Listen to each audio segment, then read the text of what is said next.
Thank you, Dr. Bruzzone, for the introduction. Gracias, doctor, por la presentación, aunque no entendí ni una palabra de lo que dijo. Estoy seguro que fue muy amable. Es un honor para mí estar aquí y creo... Yo lo llamo a Mo, al doctor Bruzzone. Pablo, Coco y Marcelo, muchísimas gracias por su maravillosa hospitalidad y todos los arreglos. Es un honor y placer estar de vuelta aquí. Como dije desde el principio, de ninguna manera soy experto en espondilolistesis de alto grado y por eso digo que en China y en Hong Kong en realidad no vemos muchos casos de estos pacientes, no los vemos. En parte porque nuestros estudiantes no comen mucho, no tenemos mucha carne.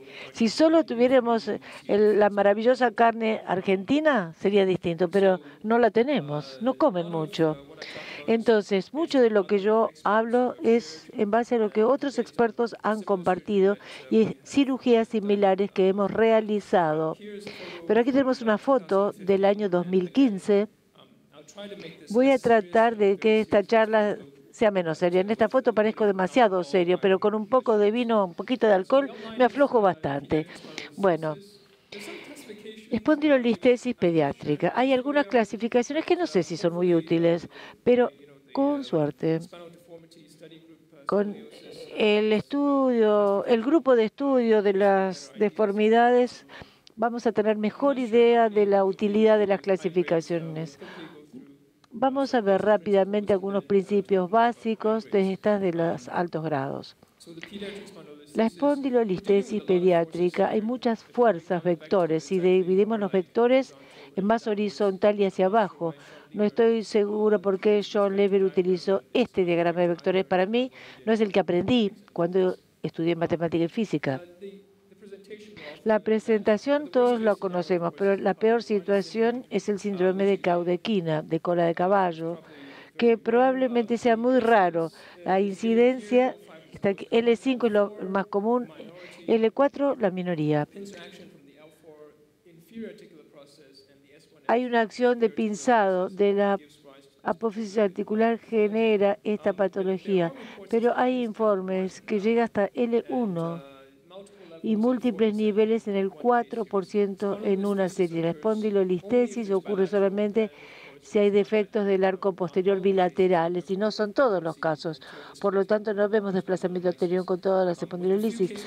Ahora, con los pocos casos que hemos visto, en realidad la mayoría han sido manejados bastante bien con tratamiento conservador, aún en adultos de alto grado. Pero esta presentación es de niños. El grupo pediátrico es distinto. Se deterioran, mientras que en los adultos se mantiene bastante estático.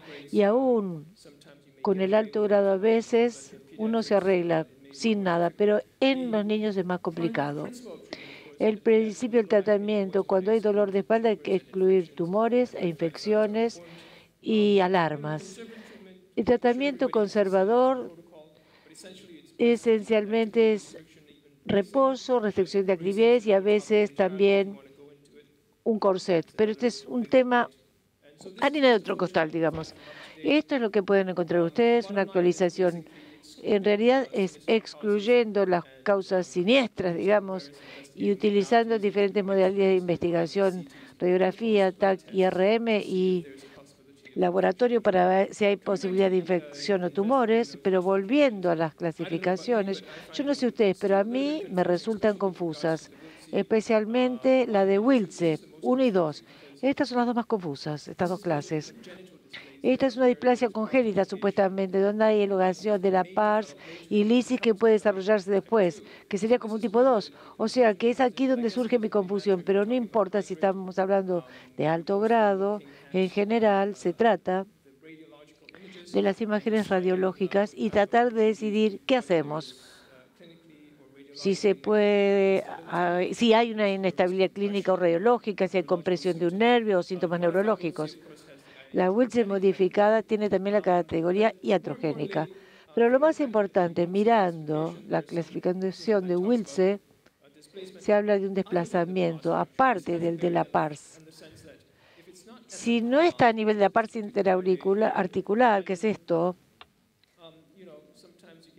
A veces se produce una fractura aquí o un desgarro que produce un patrón distinto, porque recuerda que la raíz nerviosa sale ahí, cerca del pedículo, y está muy cerca del área de la parte. Entonces la fractura está más abajo y la raíz queda atrapada de distinta manera.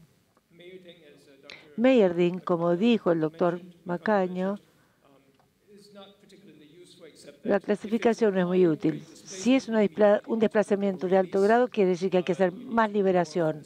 Hay que hacer más en la cirugía para lograr mejor resultado.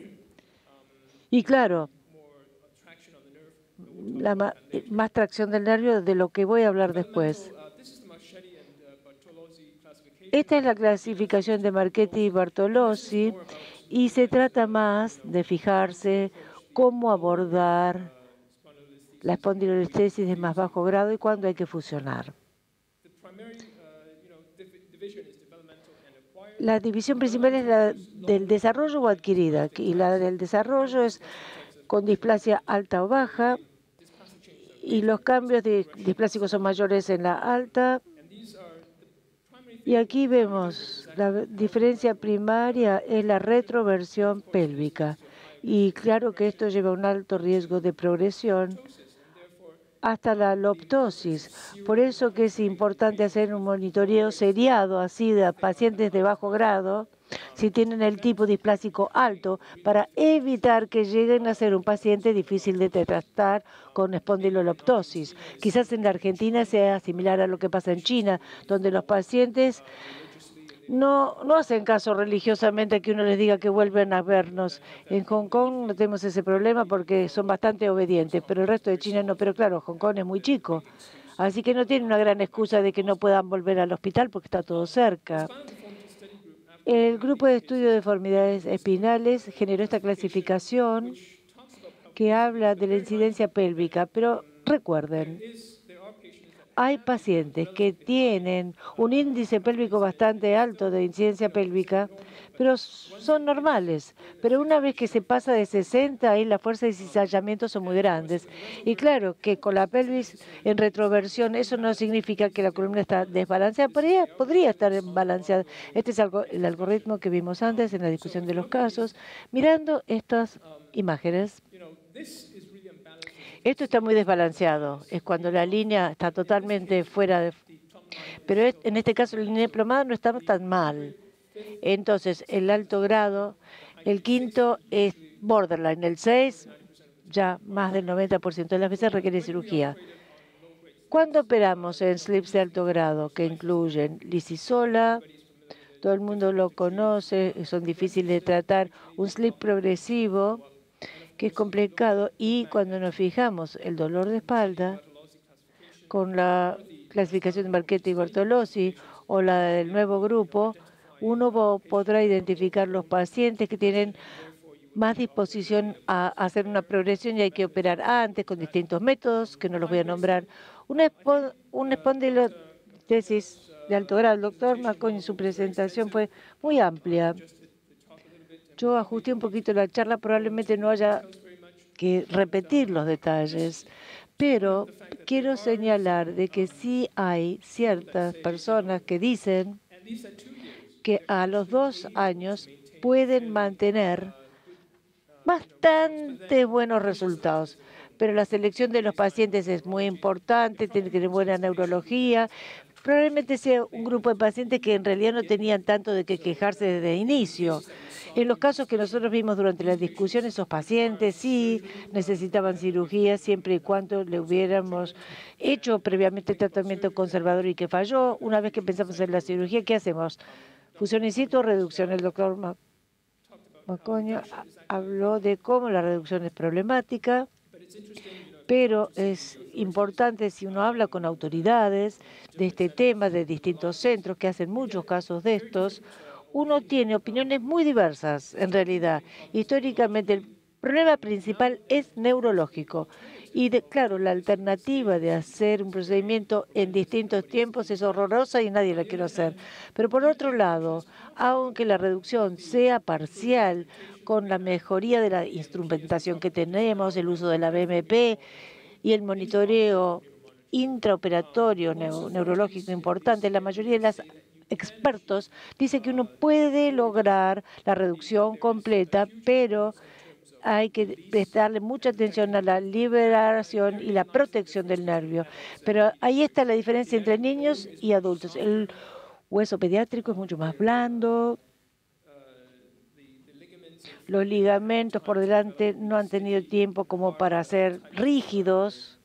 No están así pegados como la espondilolitesis que vemos ahora. Entonces, la liberación es relativamente más sencilla, digamos. Algunos de nosotros que tratamos deformidades de escoliosis pediátricas lo sabemos. Y con la mejor biomecánica, se piensa por lo menos que el resultado a largo plazo va a ser más duradero, mejor. Lo principal es hacer una amplia descompresión antes de la reducción, como acabamos de escuchar. Hay que visualizar las alas sacras. Por momentos hay que hacer una reducción parcial antes de la descompresión. El estudio que hizo el colega, el doctor Macaño, que fue desacreditado por Schaffelberger, muchas veces se cita, pero lo interesante es que mirando la base de datos SRS, la causa principal del déficit neurológico no fue la reducción, sino la osteotomía. En el metaanálisis del hongo en el año 2014, encontraron que las complicaciones no eran superiores en la reducción in situ. Yo no estoy seguro, la reducción que la in situ. La reducción que la fusión in situ, quiero decir. Pero mirando el SRS, el 10% de complicaciones, una que quedó permanente, 4 con recuperación completa. El factor de riesgo, como dije, las osteotomías. Y la descompresión del nervio y la reducción no fue la causa, pero lo que hay que recordar es que la base de datos de SRS tampoco se la sigue religiosamente. No todos los cirujanos de columna la siguen al pie de la letra. Ahora, que esto represente un sesgo de selección, podría ser, ¿cómo no? Lo sea esto porque en distintos congresos recuerdo preguntar a distintos médicos si habían tenido esta experiencia y se levantaban las manos. Y le dijimos, le presentó el caso al SRS y muchos dijeron que no. O sea, que hay que recordar esto también. Y los adultos a veces son incluidos en esa serie también. La fusión posterolateral e intersomática, vimos algunos casos.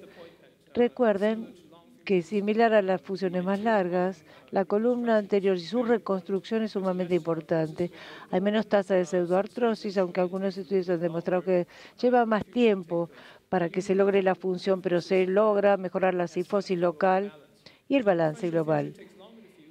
Sí, aunque lleva más tiempo fusionar, pero gracias a que uno logra mejor función y mejor alineación, es algo que es preferible, pero depende de la experiencia y cómo se sienta uno con esta conferencia. El doctor Macaño dijo algo importante, que hay que tener una idea clara del tipo de procedimiento que uno puede hacer para lograr los resultados. Hay 2 metaanálisis, revisiones sistemáticas que lo realizaron, pero hay que recordar que en realidad son adultos. Ahora, la fusión en un solo nivel de múltiples, ya hablamos hasta dónde para arriba y hasta dónde para abajo. De la revisión que yo hice, parecería que hacer una fusión de un solo segmento e instrumentación de un solo segmento es un poco riesgoso. Claro que si tiene un hueso excelente, fantástico. Ahora, si un paciente no es demasiado gordo, quizá, o grande. Lo bueno de extender hacia arriba y hacia abajo, hay poco espacio para manipular la alineación, pero mejoramos también las tasas de fusión. Por lo menos en una revisión hablan de 17% de pseudoartrosis y 11% de complicaciones estructurales, que es bastante alto. Pero ¿hasta dónde arriba hay que llegar? Algunos sugieren, Stoker dice, si los pedículos L5 no son suficientemente fuertes y uno le causa una perforación y no permite la reducción, claro, vayan a L4. Pero si la apófisis transversa no es grande, eso no les va a tener una buena función posterolateral, vayan a subir a otro nivel. Ahora, si hay una gran displasia de L5, claro, Eso no nos va a permitir una buena reducción y fusión. Pero si el disco L4 L5 ya está muy degenerado, no tan común en un niño, pero sí para un adolescente podría ser, y uno se sorpresa. Hong Kong tiene una base de datos muy importante de población normal y hay adolescentes que tienen discos en bastante mal estado, pero no tienen síntomas o tienen síntomas mínimos. Y la otra cosa es que hoy en día, si uno puede lograr mejor perfil sagital para tener menos fuerzas de cizallamiento en la masa de fusión, quizás haya que llegar hasta L4, como dijo el doctor Macaño, quizás hay que llegar a L4, volverlo a posicionar y sacar el tornillo. Yo no tengo experiencia con eso, probablemente haya que verificar con él. Ahora, si hay que utilizar ¿qué tipo de tornillos? El problema es sacarlos. Hay un 53% que requirió remoción por disconfort, pero con mínima discapacidad después. Claro que los tornillos ilíacos de las alas ilíacas S2 son muy aceptados hoy en día. Procedimientos adicionales, ya lo hablamos un poquito del GAINS, pero la otra cosa, claro, que si uno quiere evaluar la alienación, especialmente en el grupo de niños, hay que usar EOS para minimizar la radiación. La TAC, muchas autoridades dicen que no, porque la dosis de radiación es muy alta en los niños y uno puede obtener buenas información de otras imágenes como la resonancia, etcétera, pero es preferible no usarlo. Entonces, el tratamiento es conservador para los de bajo grado. Para los altos grados, no estoy tan seguro. Mi impresión es que la reducción parece ser la tendencia, digamos. Por lo menos en las manos de algunos cirujanos. Pueden lograr muchos mejores resultados, tanto en cuanto a fusión, probablemente los resultados a largo plazo también, porque mejoran la alineación sagital, dado que los niños tienen mucho vida por delante. Es importante. Claro, alguna gente no hace descompresión si hay un tema neurológico, pero muchas veces para lograr una buena fijación hay que hacer una descompresión. Estas son las referencias. Ya sé que la letra es muy chica. Muchas gracias por invitarme y en su atención. Con mucho gusto les respondo. Bueno, damos inicio a la presentación de casos problema, aprovechando la experiencia de todos los participantes. Gaby, primer caso. Sí, bueno, gracias por la invitación. Vamos a presentar una paciente de 17 años que consultaba por dolor lumbar, 30%, dolor radicular izquierdo, con sintomatología L5 y S1, una escala análoga visual de 7 en 10, 20 de 30 días del mes y con una alteración de su calidad de vida. Y vemos las imágenes de la paciente clínicas.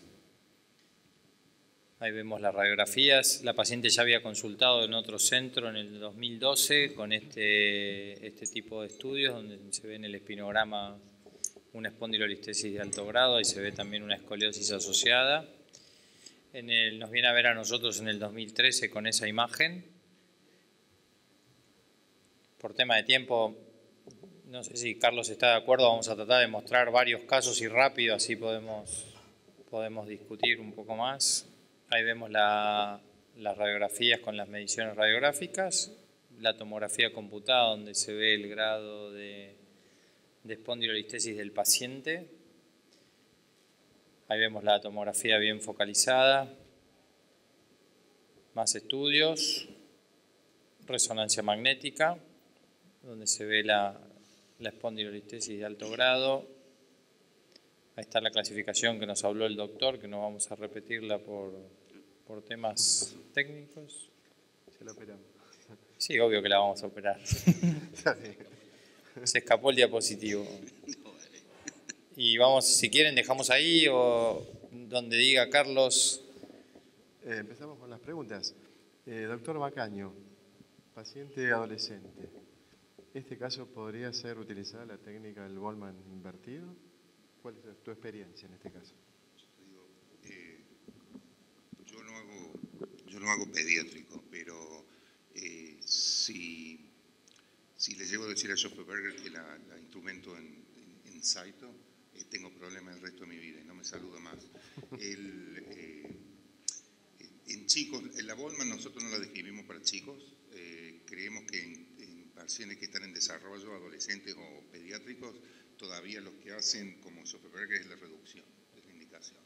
Hacer una buena osteotomía del techo, del sacro, poner un tornillo si es necesario en el E4 para poder traer para atrás el E5 y reducir esto. Doctor Bernard, ¿la escuela francesa tiene el mismo concepto? Sí, yo haría un abordaje posterior de L4 a la ilíaca bilateral y hacer una osteotomía del domo. Carlitos, Armando, la escuela argentina, ¿todos lo operan o alguno no lo opera?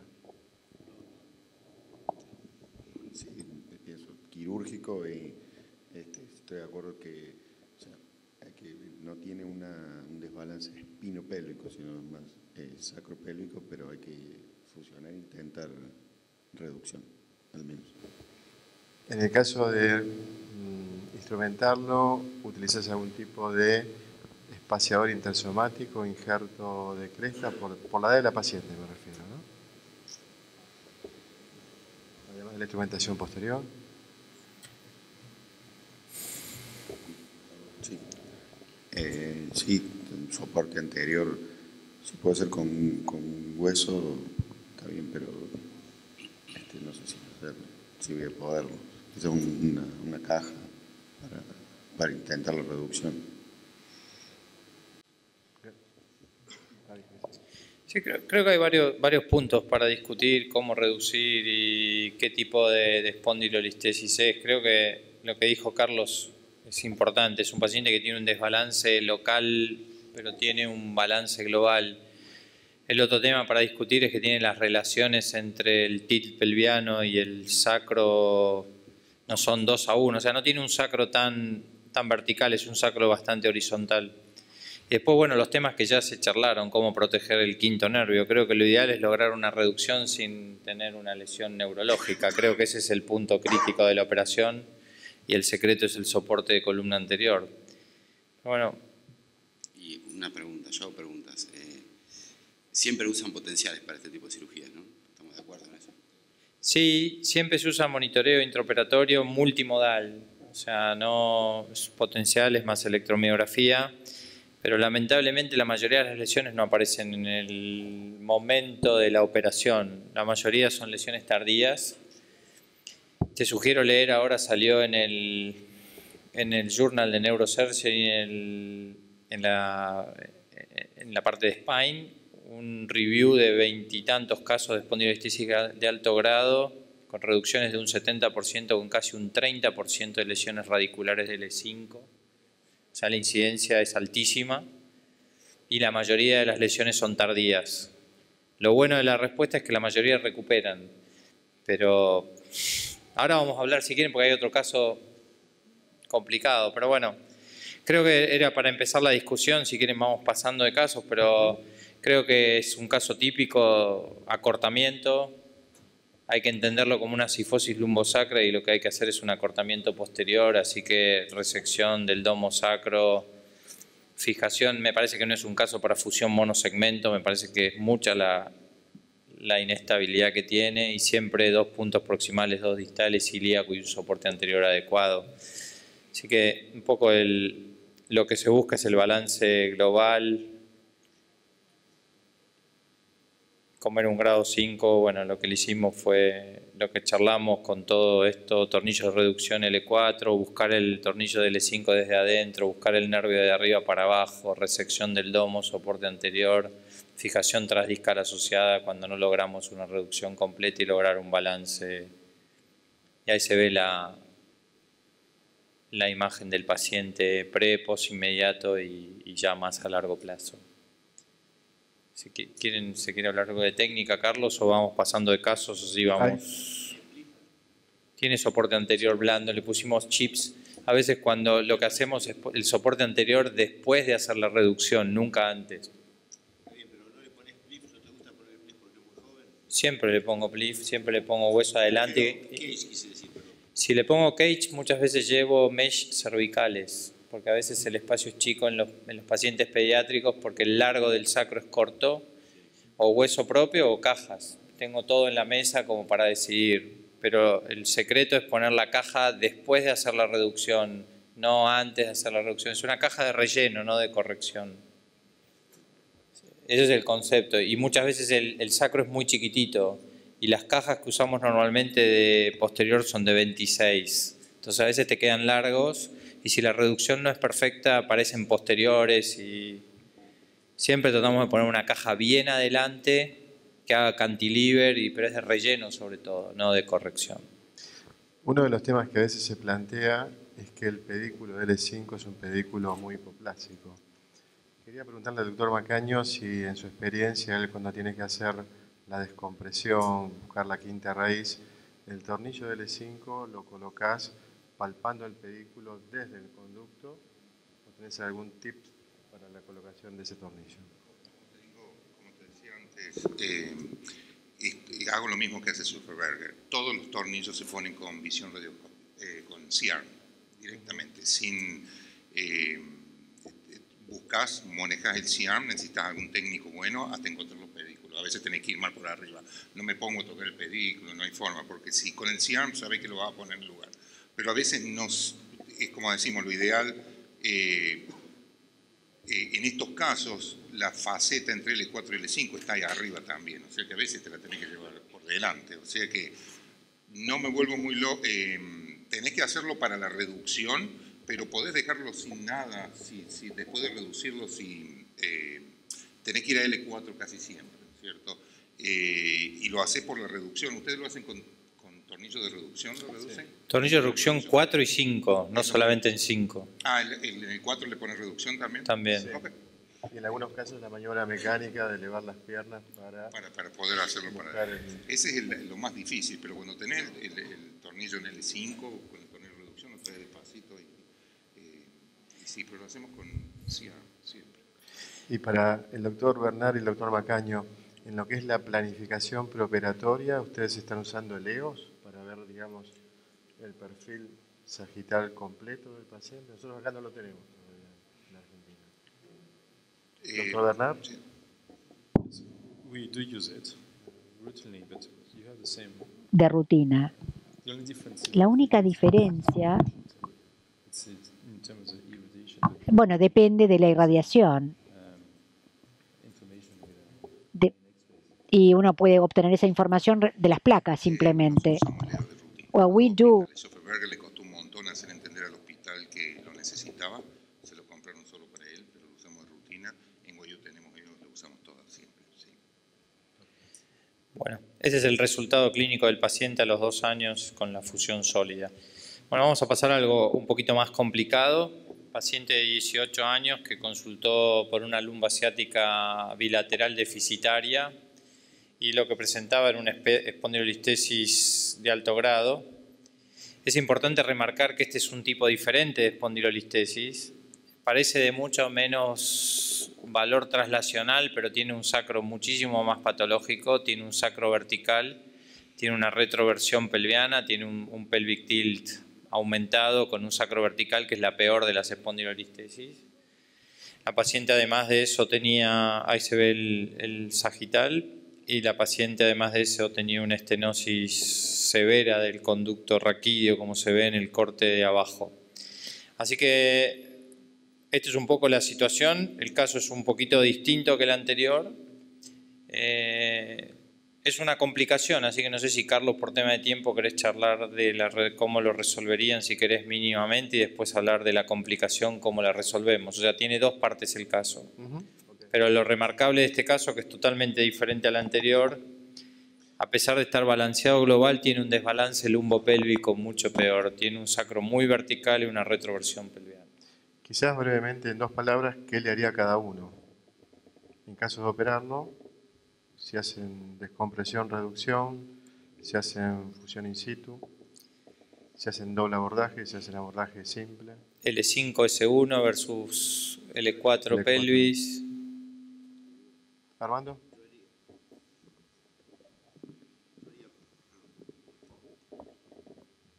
Yo haría simple, vía posterior, tratar de resecar el disco intervertebral, liberación del canal y 2 niveles. 5-1. 251. Sí, fusión monosegmento. ¿Y cómo manejás porque es un desbalance en realidad bien lumbopélvico? ¿Cómo manejás La chica tiene ciática bilateral, ¿verdad? La paciente está deficitaria, ciática bilateral, tiene un desbalance lumbopélvico con un balance global relativamente estable. Pero si mirás los parámetros, tiene un pelvic tilt aumentado y tiene un sacro vertical. Estoy de acuerdo, pero ¿tiene dolor o no tiene dolor lumbar? Está muerta de dolor. Tiene ciática deficitaria, muerta del dolor, desbalance local con un desbalance global balanceado. Fíjate, hasta el cuello ya está involucrándose en cifosis. Sí, yo haría todo por atrás y haría lo que dije antes. Probablemente a lo mejor ir al L4, L5, S1, pero más de eso no haría. Liberación, lógicamente, liberación posterior. ¿Y cómo corregís el desbalance? No sé si lo buscaría corregir. A mí me resulta difícil corregir esos desbalances musculares, personalmente. Probablemente sea que yo no tenga la capacidad de hacerlo, la técnica exacta, pero me resulta difícil corregir eso. La fusionarías in situ, 5-1 claro. Nada más. Así como está con el sacro vertical. En realidad, ¿cuándo empezó la sintomatología de la niña? ¿Cómo? ¿Cuándo empezó la sintomatología? Y nosotros apenas la vimos, ya la pusimos en programa de cirugía porque estaba deficitaria, ¿no? De acuerdo, pero o sea que ella fue una chica que vivió toda su vida así hasta que empezó la sintomatología. Por lo tanto, lo que trataría yo es la sintomatología, no el cambio anatómico. O sea, vos le tratarías la estenosis del canal con una fusión monosegmento 5-1 sin corrección ni nada. No me interesa tanto la corrección, en realidad te digo. Me interesa más calmar el dolor y fijar la vértebra que está móvil si es que está móvil. Sería un poco eso mi concepto. ¿A alguien le interesa corregir? Sigo pensando que es una patología re complicada que uno, si se mete en una obra importante, el resultado no siempre es bueno. Yo sería por lo sencillo, nada más. Vos le harías entonces descompresión y fusión L5-S1. Exacto. 2 puntos arriba y 2 puntos abajo. Carlito, ¿estás de acuerdo? ¿Vos harías lo mismo? ¿Alguna otra conducta tomarías? A mí, bueno, si tiene mucho, no se ve tan complicado como la otra, pero esa retroversión pélvica me parece que la parte complicada. Te hace ruido. Sí. Ahí estoy en desacuerdo, Carlos. Está no más complicada que la otra, porque tiene el sacro mucho más parado, tiene un desbalance mucho peor, tiene una estenosis mucho peor. Desplazamiento, o sea, no tiene tanto desplazamiento, pero tiene esa retroversión y el sacro así, sí. Y a veces uno también dice, le hago algo poquito, le hago un estere fijo L5-S1 y nada más, la dejo en desbalance. No es tan poquito, porque uno está hipotecando. Es lo mismo que vos me digas que vas a corregir una escoliosis de 55 grados y la vas a dejar así. No, por eso digo, o sea, parecería por el desplazamiento, pero es súper complicado por esa característica. Si querés, Charlie, ¿quién reduciría la deformidad en el panel? ¿Dos? ¿En la sala? ¿Reducción de la deformidad? Sí, pero lo que pasa es que por eso reduce. Bueno, creo que quedan poquito tiempo. Espera, el doctor Macaño, te veo inquieto. Sí, el tema de esto no es fácil, es lo que decir, es real. Hacer una instrumentación en Saito no es una cosa descabellada, pero si querés corregirte, el secreto es la osteotomía del sacro, que es lo que tenés que... y la reducción. Porque la deformidad es muy compleja para tratar de que... Es decir, es una anomalía congénita que uno quiere tratar de ponerla normal. Y yo creo que uno muchas veces en ese ímpetu de corregir, volver a la normalidad, una anatomía que no viene normal, ahí es donde uno falla. Yo dejaría por experiencia vivida. Para terminar la conversación, porque no hay tiempo, me dice Carlos, creo que la única contra de la reducción es el L5, la lesión neurológica. Pero haciendo una fusión in situ tampoco estás exento de que no puedas tener un cuadro neurológico a mediano o largo plazo. Creo que eso es mi opinión. Sí, avanzo. Bueno, tal vez tenía razón el doctor. La paciente la operamos, hicimos una corrección y este es el resultado del paciente con una corrección bastante buena. La historia es que el paciente a las 48 horas empieza con una paresia grave bilateral de los 2 quintos nervios, no solamente derecho, sino derecho e izquierdo, con un estepage bilateral grave. O sea, la presentación del caso nos quedan 2 minutos 16 segundos de qué hacer con una paresia de L5 grave que aparece a las 48 horas postoperatorio de una reducción bastante buena de una espondilolistesis de alto grado. ¿Sí o no? ¿Quién le ingresa en quirófano rápidamente? Perfecto. Yo le ingreso en quirófano rápidamente. Eso ninguna duda. ¿A qué hacerle la pregunta? Hay que restituir lo que se corrigió. Restituir a la normal lo que se trató de corregir. De ahí viene la paraplegia. ¿Alguien le hace algún la paraplegia en la neurología. Con corticoides inicialmente hasta que se pueda reexplorar?